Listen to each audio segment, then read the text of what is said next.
শুধুমাত্র টাকার কাছে আমি হাইরে গেছি। আজকে যদি আমার বাবার অনেক টাকা পয়সা থাকতো তাহলে হয়তো যে আমার এই হাটটা দেখতে হইতো না। এখন কি আপনি ওকে এখনো বিয়ে করতে আপনি চান নাকি? তাহলে বিয়ে করতে না চাইলে কি আমি এখানে এসে বসে রয়েছি? শুনছি যে তারা বলে যে নইলো টাকা দিয়ে আপোষ বইব একটা। আমার লাইফে কি টাকাই বড়? আমার যে ঘটনাটা ঘটছে সারা বিশ্বের মধ্যে সবাই বছর হয়ে গেছে, তো আমারও তো একটা লাইফ, তাই না? আজকে টাকা কয়দিন থাকবো? হয়তো 2-4-6 মাস বছর থাকবো, তারপর আমার লাইফের যে ক্ষয়ক্ষতি হইলো আপনারাই বলেন যে আমার এই কথা শোনার পরে কোন একটা ছেলে বিয়ে করতে রাজি হইব? আর যদি বিয়েও করে তাইলে আমরা কি তৈরি করবো? হ্যাঁ, নইলে বিয়ে করলে তার বাবা মা আছে, গ্রামের প্রতিবেশীরা আছে, তারা কি বলবো? এখন তো সবাই আমার দেখে দেখে আসে, অনেক কথাই বলে ইঙ্গিতে, হাসাহাসি। মনে হয় না যে আমি এখানকার হাসাহাসির পাত্র তাদের কাছে? ঠিক আছে, তো এখন যে বাড়িতে যাচ্ছিলেন আপনার ওখানে শ্বশুর শাশুড়ি ছিল না? ওর আব্বু হইলো মনে হয় কুয়েত থাকে, আর ওর আম্মা আর ওর বোন ছিল। ওর আম্মার বোনের কারণে আজকে আমার এই পরিস্থিতি। ওনার আম্মার নাম কি? আমার আম্মার নাম নাজমা, আর ওর বোনের নাম আসমা, আর ওর আপুর নাম হইলো রত্না। ওরা কি দুজনই বাসায় থাকে?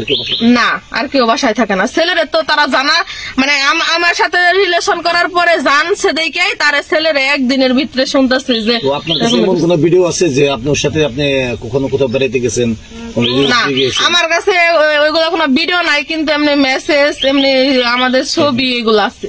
দুজনে একাত্তর ছবি আছে? হ্যাঁ, আছে। ছবিগুলো কতদিনকার আগের হতে পারে? কতদিনকার আগের হতে পারে? ঈদের দিনের ছবিও আছে, আবার তার আগের আছে। উনি বিয়ে করতে মানে রাজি হচ্ছে না কেন?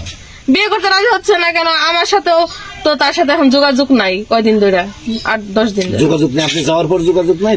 না, আমি বলতেছি মানে 1.5 বছর সম্পর্ক করার পর 12-13 মাসের সাথে কথা বলার পর, হ্যাঁ বলতেছে একদিন হঠাৎ করে আমার ফোন দিছে যে মনে হয় 17 তারিখে না 18 তারিখে আমার ফোন দিছে। ফোন দিয়ে বলতেছে যা করার ভালোই করতোস।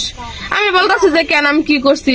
বাড়িতে তো সবাই যায় না গেছে, আপু আম্মু আমার এখন চাপ দিতেছে বাড়ির থেকে, যা তা কইতাছে। এখন আমি তোর সাথে কথা বলতে পারবো না, তোর আমি এখন ব্লক করে রাখবো।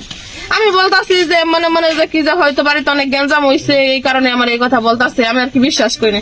পরে আমি 3-4 ঘন্টা পরে মোবাইলের কাছে গেছি, এখন দেখি আমার ইমোতে মেসেঞ্জারে সবখানে ব্লক দেওয়া। তারপর আমি নাম্বারও ফোন দিয়েছি, সেই নাম্বারও ব্লক দেওয়া। তখন আমি বুঝতে পারলাম তাহলে যে বাড়িতে মনে হয় ভালো ধরনের গ্যাঞ্জাম চলতেছে। তারপরে চলার পরে আমি 3 থেকে 4 দিন রইলাম এখানে।